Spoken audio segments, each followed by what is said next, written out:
The stars had never looked so threatening before this day. Captain Jake Morrison stood on the bridge of the UEC Defiance, watching the alien ships take their positions beyond Neptune's orbit.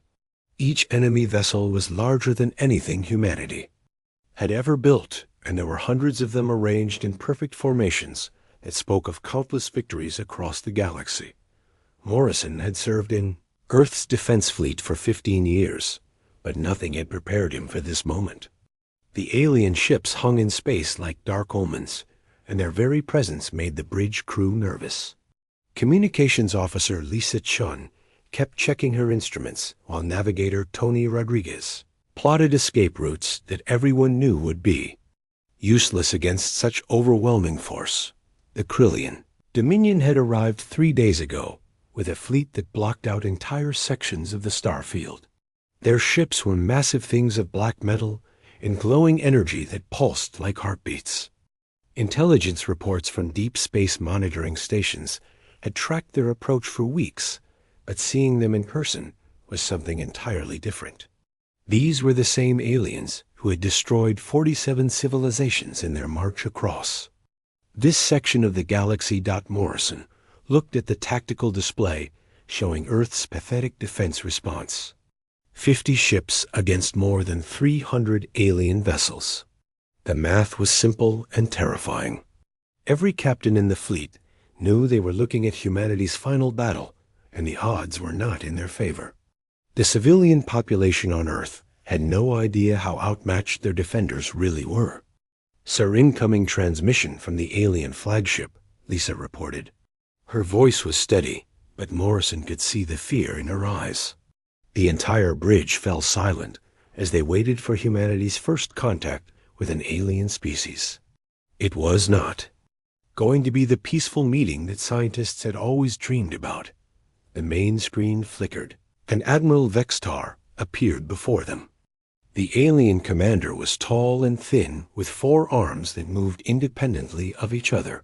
His skin was pale gray, and his eyes were completely black, without any visible whites. When he spoke, his voice was translated into perfect English by some advanced technology that made his words sound cold and mechanical. "Primitive species of the 3rd planet from your star, you have now witnessed the power of the Krillian Dominion," Vextar began.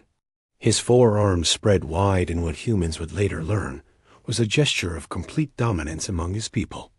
"We have conquered 47 worlds in our expansion across this region of space. Your resistance is futile, and your technology is laughably primitive compared to our advanced civilization."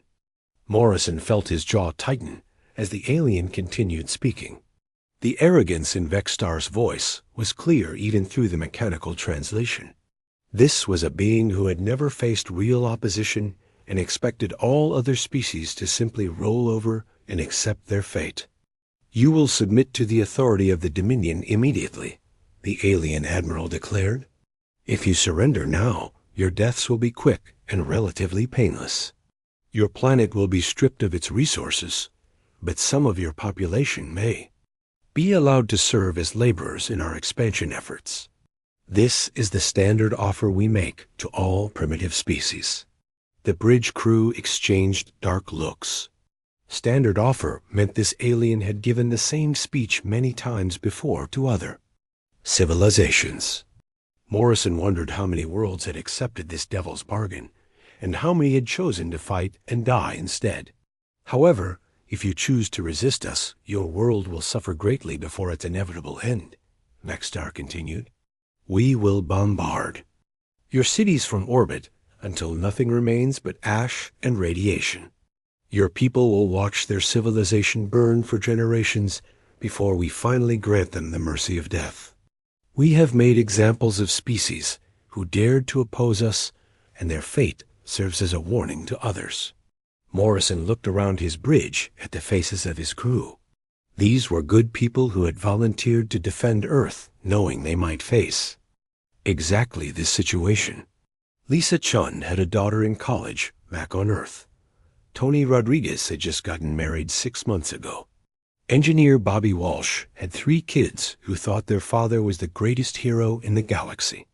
You have one rotation of your planet to make your decision, Vextar announced. At the end of that time, we will begin our assault, whether you have surrendered or not. Choose wisely, primitive creatures, because this is the only mercy the Dominion will show you. The transmission ended, and the bridge fell into heavy silence. Morrison stared at the tactical display, showing the alien fleet in their perfect formations. Each ship was a masterpiece of advanced technology, designed for one purpose: destroying everything that stood in their way. The Krillians had clearly done this many times before, and they had it down to a science. "Captain, what are your orders?" asked Executive Officer Ganny Cooper. The young officer was trying to keep his voice steady, but Morrison could hear the uncertainty underneath. They all knew the conventional response would be to try negotiating for better terms or evacuating as many civilians as possible before the bombardment began. "Send a response to their flagship," Morrison ordered. "Tell them we need time to consult with our planetary leadership before making such an important decision. Request that they give us the full 24 hours they offered." Lisa's fingers moved quickly over her communication console. "Message sent, sir." They're acknowledging receipt, but not responding further. Morrison nodded and turned back to the main display. What the aliens didn't know was that Earth had been preparing for this exact scenario for decades. Ever since deep space probes had detected signs of hostile alien civilizations, the military had been working on contingency plans. The Defense Council had always known that first contact might not be peaceful. Hidden in asteroid fields and dark spaces between planets was humanity's real response to alien invasion. The Ghost Fleet had been under construction for 20 years, using technology that officially didn't exist. 200 ships built in secret and crewed by volunteers who had sworn oaths of absolute secrecy. Ships that used experimental stealth systems and weapons that pushed the boundaries of known physics. Morrison touched his communication badge and sent a coded signal on a frequency the aliens couldn't detect. Somewhere in the darkness between Mars and Jupiter, that signal was being received by people who had trained their entire lives for this moment. The Krillians expected surrender or futile resistance from primitive humans. They were about to learn that Earth had been preparing to make any invasion so costly that other alien species would think twice before following the Dominion's example. The countdown to humanity's response had begun, and Admiral Vextar had no idea what was coming for his fleet. General Patrick Sullivan walked through the corridors of the underground command center 3 miles beneath the Colorado mountains. The facility had been built during the height of the Cold War, but had been expanded and modernized for a very different kind of conflict. The walls were lined with displays showing the positions of ships that didn't officially exist and weapons that had never been tested in actual combat. The Defense Council had gathered in the main briefing room within hours of receiving the alien ultimatum. Representatives from every major nation sat around the massive table looking at classified documents that contained humanity's most closely guarded secrets. President Helen Martinez presided over the meeting, while military leaders from around the world reviewed their options.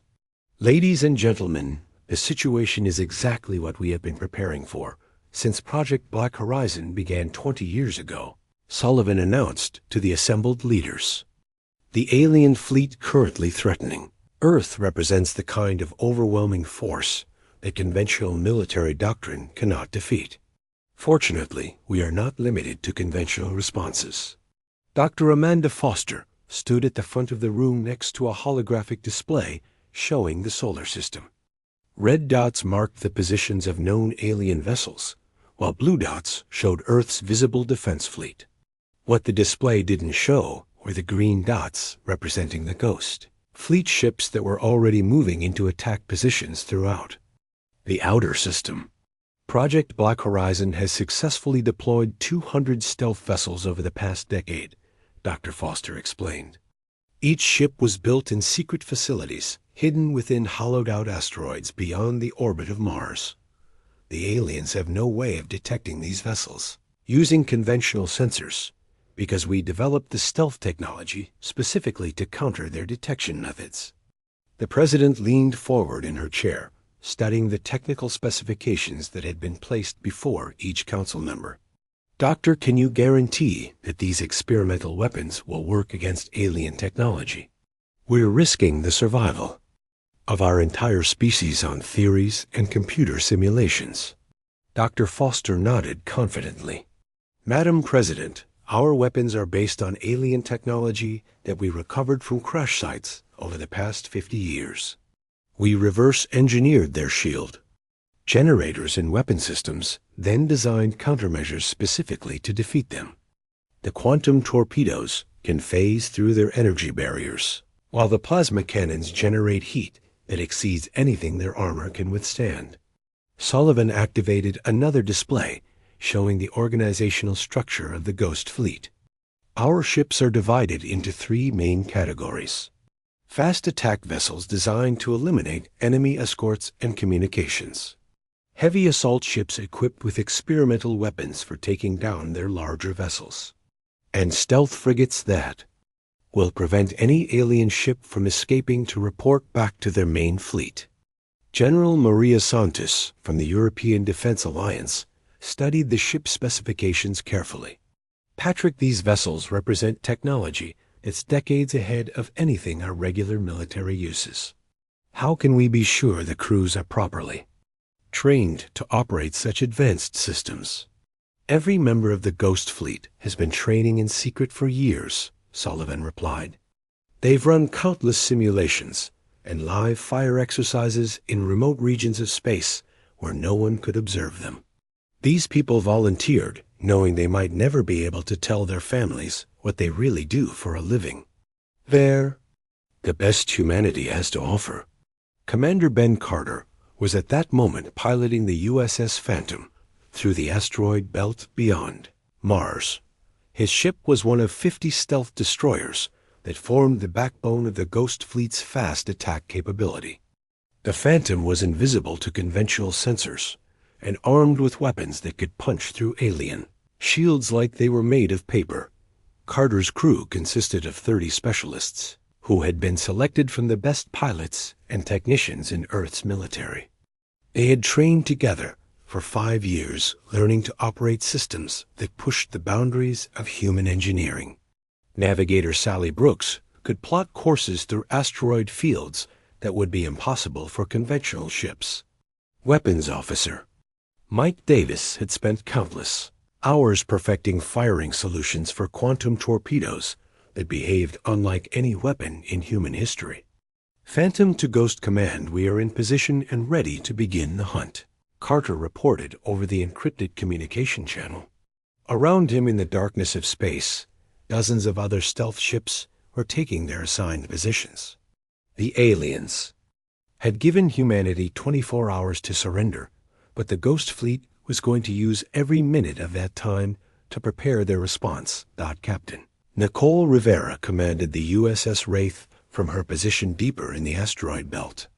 Her ship was one of the heavy cruisers designed to take on the largest alien vessels with experimental plasma cannons that drew power directly from miniaturized fusion reactors. The Wraith carried enough firepower to destroy a small moonbot. It was completely invisible to enemy sensors. Rivera had served in the regular Navy for 10 years before being recruited into the Ghost Fleet program. She had given up her old life completely to become part of humanity's secret weapon against alien invasion. Her family thought she worked at a research station studying asteroid mining techniques. They had no idea she commanded one of the most advanced warships ever built by human hands. Wraith reporting all systems green and weapons charged. Rivera transmitted to the command center, buried beneath Earth's surface. We're ready to show these aliens what happens when they threaten our home.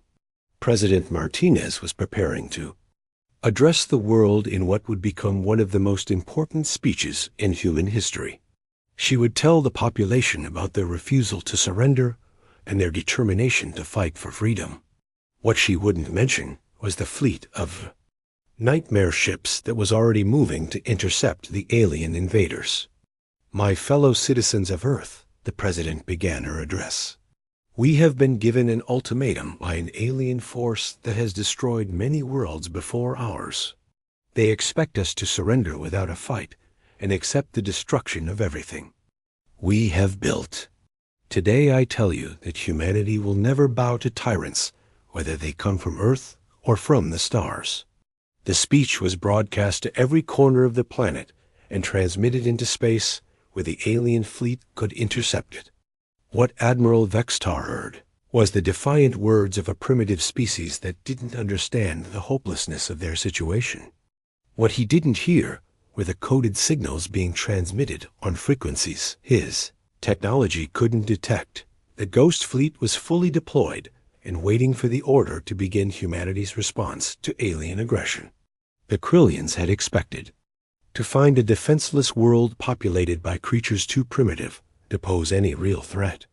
Instead, they had wandered into a carefully prepared trap that would teach the galaxy a lesson about the price of threatening Earth. The 24-hour deadline arrived with Earth maintaining complete radio silence. Admiral Vextar stood on the bridge of his flagship, watching the primitive human defense fleet hold their pathetic positions near their homeworld.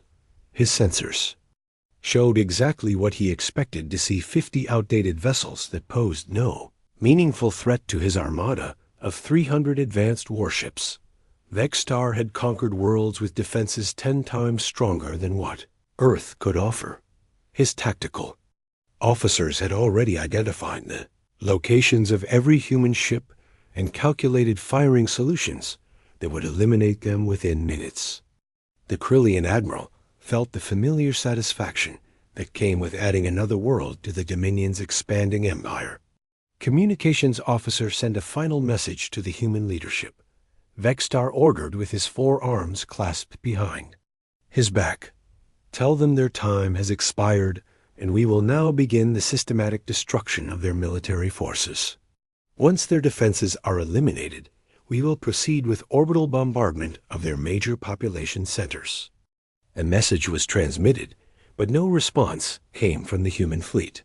Vextar nodded approvingly, because he had seen this behavior many times before. Primitive species often fell silent in their final moments as the reality of their situation finally became clear. Fear had a way of making even the most defiant creatures understand their place in a natural order. "All ships advance to attack formation," Vextar commanded. "Begin with their orbital defense platforms, then move to engage their pathetic excuse for a military fleet. I want this demonstration to be visible from their planet's surface, so the survivors understand the price of resistance." The Krillian fleet began moving forward in perfect synchronization. Each ship knew its assigned target and role in the coming battle.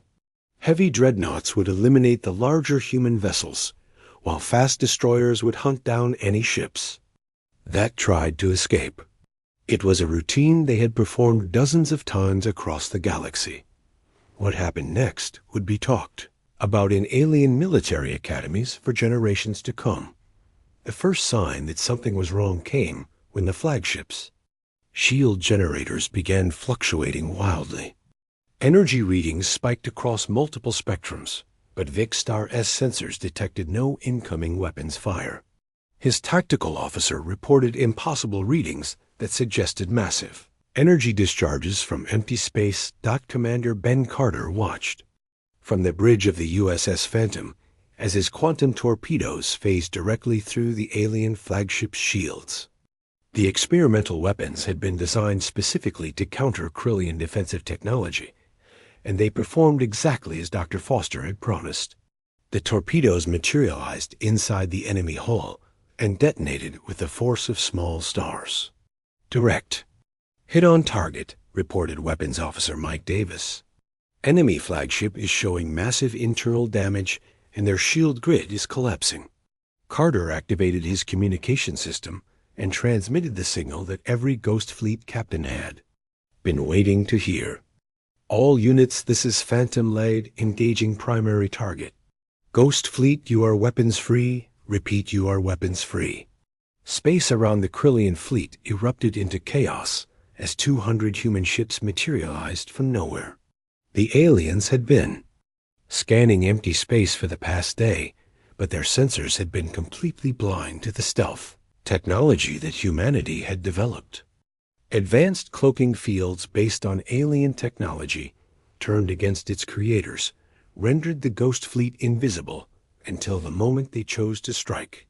Captain Nicole Rivera commanded the USS Wraith as it decloaked directly above a Krillian heavy cruiser. Her plasma cannons had been charging for hours, and now they unleashed their fury in streams of superheated energy that carved through alien armor, like it was made of thin metal.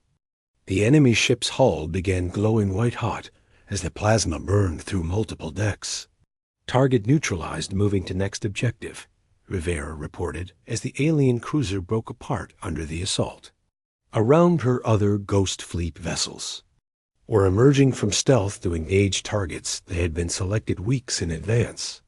Every human ship knew exactly which alien vessel to attack and how to destroy it most efficiently. Admiral Vexstar realized he had walked into a carefully planned ambush, but by then it was too late to save his fleet. The humans weren't just fighting. Back they were hunting his ships with weapons that his scientists had said were impossible for such a primitive species to develop.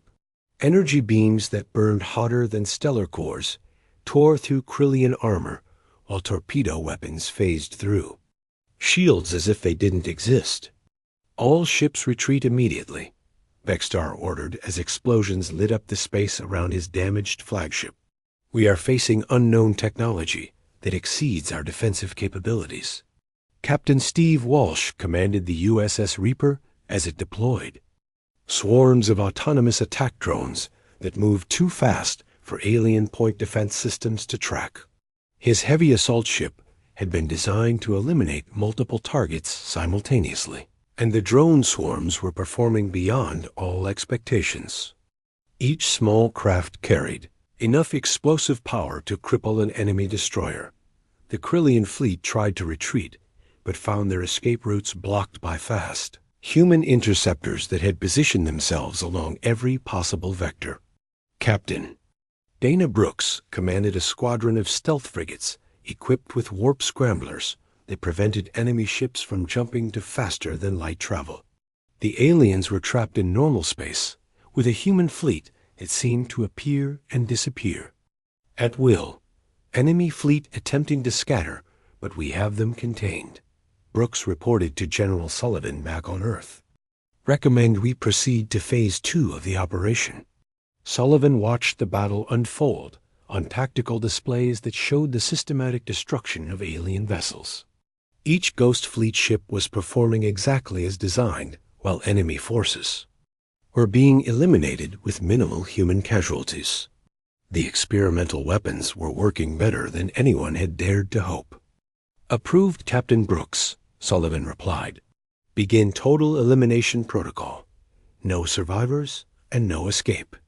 What had started as an alien invasion had become a massacre. The Krillians had expected to face desperate resistance from primitive humans, but instead found themselves fighting technology that surpassed their own. Ships that could appear from nowhere, struck with weapons that ignored their defenses and vanished before return fire could be targeted. The Ghost Fleet had trained for this scenario for decades, and every tactical doctrine had been designed around one principle: complete annihilation of any threat to Earth. There would be no prisoners taken, and no mercy shown to the species that had destroyed 47 worlds in their march across the galaxy. What followed was not a battle between equal forces, but a systematic execution carried out with cold precision. The Ghost Fleet had been designed with one purpose in mind: the complete destruction of any alien threat to Earth. Every weapon system had been tested, and every tactical doctrine had been refined through years of secret training. The Krillians were learning too late that humanity's response to invasion was not surrender, but total war. Captain Alex Rodriguez commanded the USS Vengeance as it moved through the debris field that had once been the alien fleet's escort wing. His heavy destroyer was equipped with antimatter mines that could be deployed remotely and detonated with devastating effect. Rodriguez watched through his tactical display as Krillian escape pods fled their dying ships only to be eliminated by automated defense systems. "Sir, we have multiple enemy survivors attempting to abandon ship," reported Tactical Officer Jenny Martinez. "Standard protocol would be to allow evacuation of non-combatant personnel." Rodriguez looked at the orders that had been transmitted from Earth's command center. The instructions were clear and left no room for interpretation. There would be no survivors to report back to the Krillian Dominion about humanity's secret capabilities. Every alien who had participated in this invasion would die in the cold vacuum of space. "Negative, Martinez," Rodriguez replied. "Eliminate all escape pods and lifeboats. These aliens came here to destroy our world and everyone we care about. They don't deserve mercy. They never intended to show us." The USS Vengeance's point defense systems targeted the fleeing alien craft with mechanical precision. Each escape pod represented potential intelligence that could be used against Earth. In future conflicts, the Ghost Fleet had been created to ensure that no such intelligence would ever reach hostile alien civilizations. Admiral Jake Morrison now commanded the entire Ghost Fleet operation from the bridge of the UES Defiance. His conventional forces had moved forward to support the stealth ships, but their role was mainly to secure the battlefield and prevent any alien vessels from escaping the trap. Morrison watched the tactical displays with grim satisfaction as humanity's hidden arsenal performed exactly as designed. "Ghost Command, this is Morrison," he transmitted to the underground facility in Colorado. "Enemy fleet strength is down to 30% and falling rapidly. Our experimental weapons are performing beyond all projected specifications. Casualties among our forces remain minimal." General Sullivan received the report while standing in the command center surrounded by displays showing the complete destruction of an alien invasion force. The battle had been raging for 2 hours, and already the Krillian fleet was reduced to scattered groups of damaged ships trying desperately to escape. The quantum torpedoes were phasing through enemy shields with perfect accuracy, while the plasma cannons generated heat that melted alien armor like butter. "Excellent work, Admiral," Sullivan replied. "Continue the elimination protocol. I want every alien ship destroyed and every piece of wreckage collected for study. This fleet came here expecting to conquer Earth, but instead they're going to provide us with technology that will help us defend against future invasions." Captain Lucy Thompson piloted the USS Shadow through a formation of alien heavy cruisers that were attempting to protect their command ships. Her stealth frigate was equipped with experimental phase cannons that could fire through solid matter to strike internal systems directly. Thompson had trained for 5 years to master these weapons, and now she was using them to tear apart ships that had conquered dozens of worlds. "Phase cannon charging to full power," reported Weapons Officer Paul Chun. "Target acquired on enemy command vessel's reactor core." Thompson nodded and gave the order to fire. The phase cannon's energy beam passed through the alien ship's hull and armor without causing any external damage. Instead, it struck the vessel's main reactor, directly causing a cascade failure that resulted in a massive internal explosion. The enemy command ship broke apart from the inside out while its crew never understood what had killed them. Dr. Amanda Foster monitored the battle from Earth's command center while recording data on every weapon system's performance. The quantum torpedoes were exceeding theoretical efficiency ratings by 30%. The plasma cannons were generating heat signatures that surpassed anything her computer models had predicted. Most importantly, the stealth systems were working flawlessly even under combat conditions. "General Sullivan, our casualty rate is holding at less than 3%, Dr. Foster reported.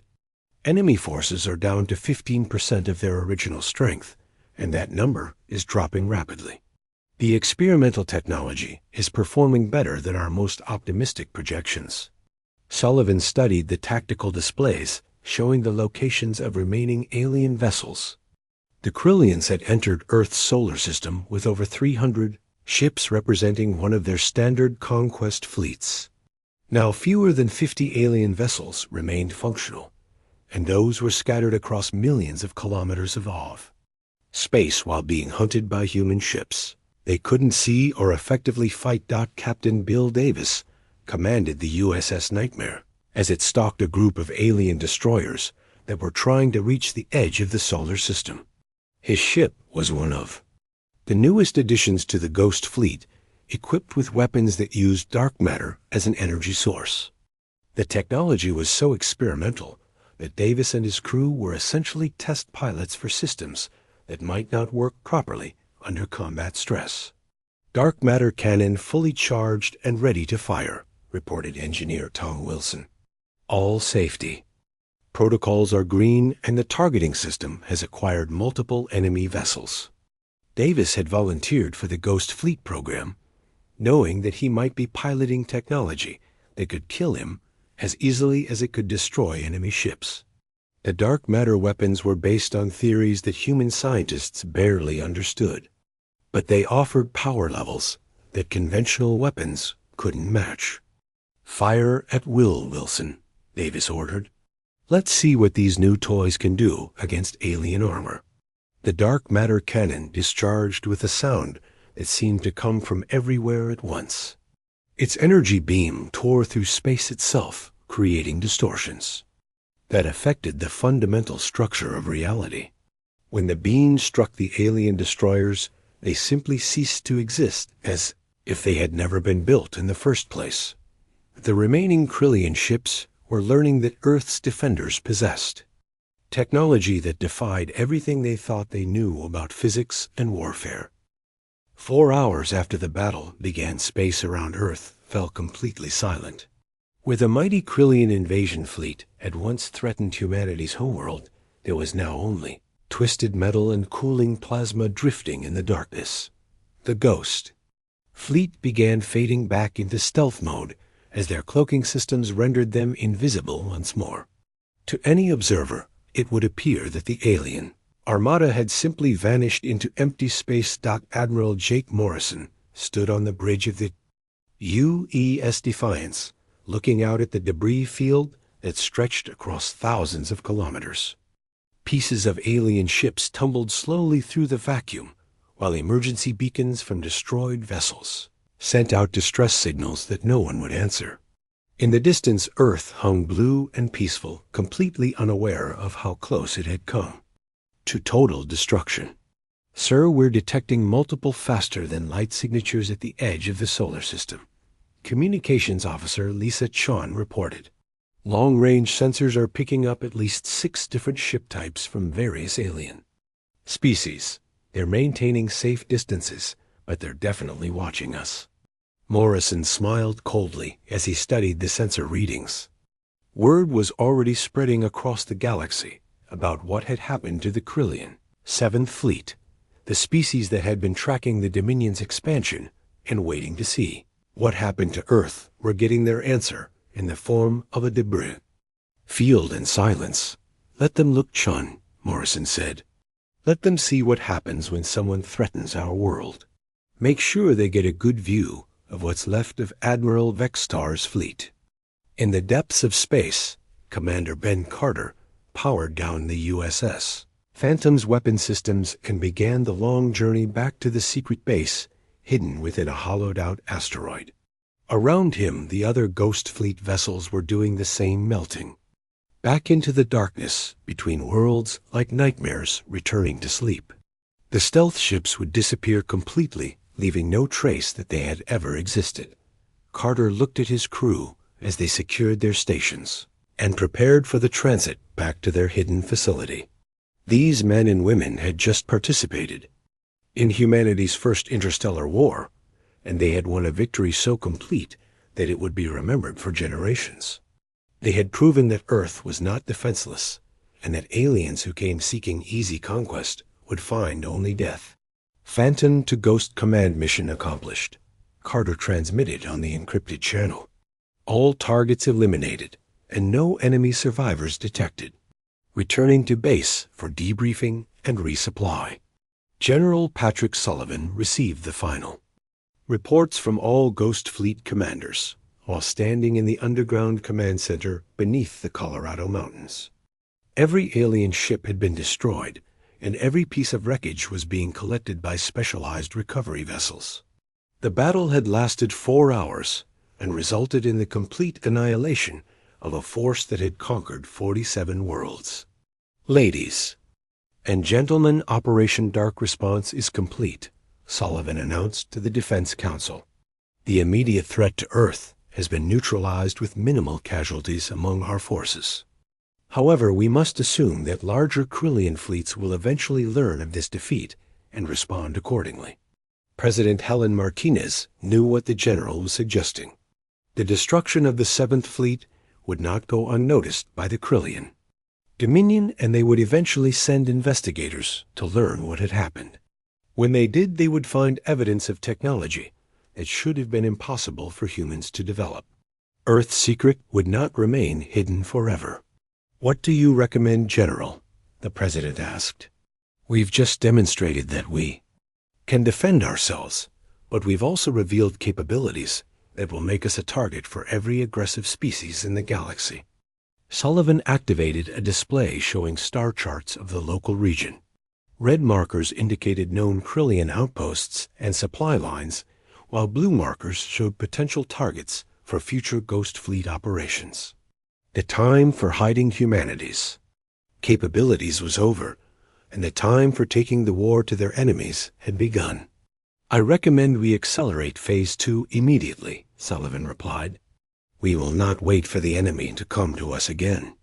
The Ghost Fleet will begin hunting Krillian forces throughout this sector of space. We will destroy their outposts and supply lines until the Dominion understands that Earth is not just defended, but actively dangerous." Captain Nicole Rivera commanded the USS Wraith as it departed the battle zone and headed for the outer system. Her heavy cruiser would be among the first ships deployed for the new offensive operations against Krillian targets. Rivera had spent years training to defend Earth, but now she would have the chance to take the fight directly to the aliens who had threatened her world.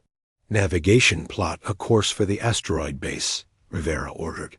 "We have new orders coming, and I suspect we'll be leaving the solar system sooner than expected." The galaxy had expected Earth to surrender when faced with overwhelming alien forces. Instead, they had witnessed the birth of humanity's reputation as a species that did not forgive and did not forget.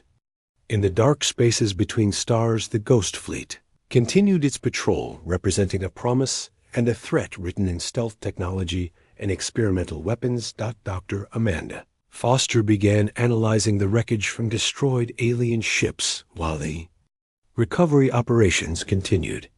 The Krillian technology would provide valuable insights into the capabilities of other hostile species. More importantly, it would help humanity develop even more advanced weapons for future conflicts that were certain to come. "General, we're detecting some very interesting technology in these alien wrecks," Dr. Foster reported. "They're faster than light communication systems are more advanced than anything we've seen before.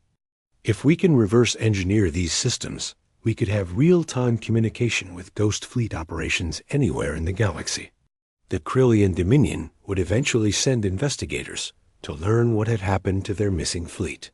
They would find only debris and radiation signatures that made no sense according to their understanding of human technology.